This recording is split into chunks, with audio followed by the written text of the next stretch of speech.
So in order to calculate the microstates of ideal gas particles, we're going to employ techniques from quantum mechanics. One of the first techniques that we're going to employ is what's known as Schrodinger's equation. Okay?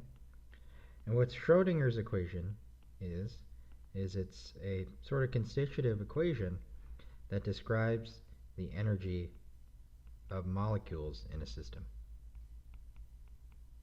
Okay? And Schrodinger's equation is stated like this. Oops. Where the epsilon here, this is the energy of a single particle.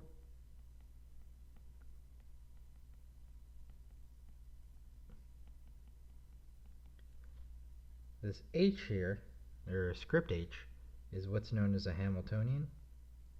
I'll talk more about that in a bit. And this this Greek symbol here, this describes the wave function, right? And so this wave function psi, in Cartesian coordinates, it's going to be a function of x, y, and z. And really what the wave function, if you take the square of it, what this gives you is it gives you the spatial probability of a particle. Right? So if we could figure out what psi is, if we take the square of it, it gives us the spatial probability distribution of a single molecule or particle. Okay? Alright, so this is the constitutive equation that we're going to start out with. When it comes to the Hamiltonian, it's not a variable, but it's actually an operator. Okay? And so what the Hamiltonian describes is it's basically the sum of the kinetic energy and the potential energy of the molecule.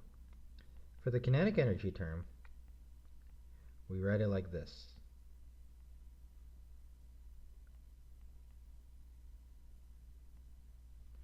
Where h, with a line through it, stroke h, that's your Planck's constant, and then m is the mass of the particle here. And then those constants are going to be multiplied by the del operator, which you may have seen before. Basically, the del operator just takes the second derivative of a function with respect to all different directions. Okay? Alright, so that's the kinetic energy term. For the potential energy term, well, it's typically written as some sort of script v.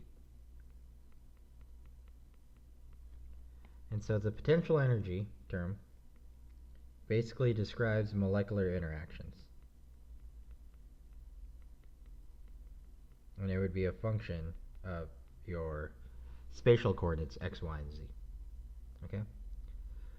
Alright, so that's just, what the general sort of Hamiltonian is. We haven't made any assumptions yet. Okay? But what we're going to do is we're going to apply the Hamiltonian to our Schrodinger's equation. And so we're going to get something that looks like this.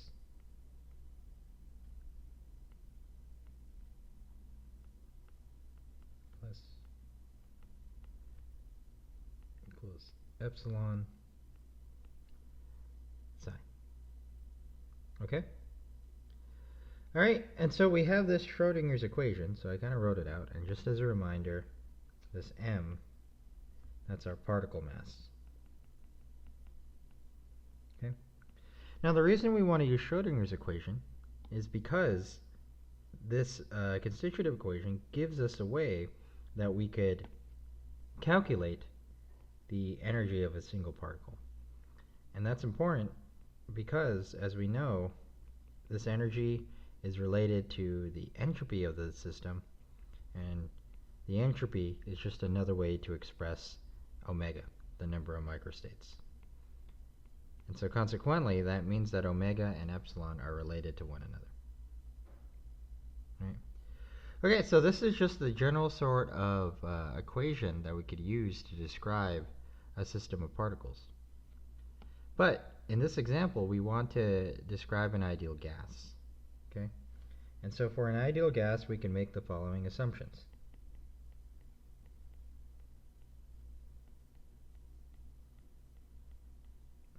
Okay? And so for an ideal gas, it kind of emphasizes at the beginning that essentially we're not going to have any sort of particle interactions. And so that means that our V term, our potential energy term, is just going to be equal to 0. The second thing for an ideal gas is that our wave function, psi, we're going to assume that we could actually split it up into its x, y, and z components. Right? And so the justification for this assumption basically is saying that the spatial distribution in each direction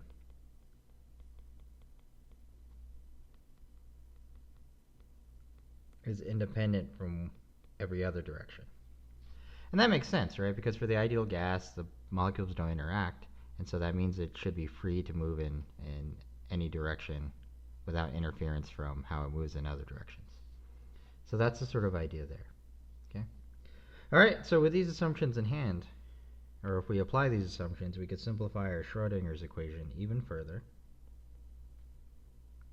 So 8 pi squared m d squared psi over dx squared. That's just the potential energy term's gone now, and so now we just have epsilon psi. Okay? And so if we rearrange this equation,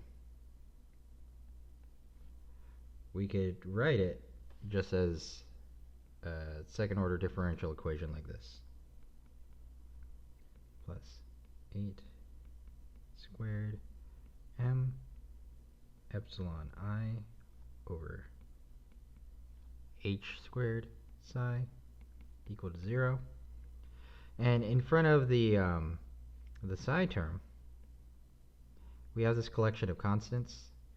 And so typically this collection of constants is just abbreviated as k.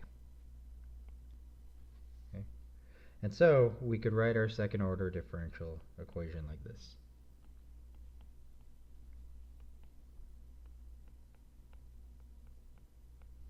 Right? And so this equation here, which I'll call equation 1, this is going to be the equation we solve in order to get our different energy levels.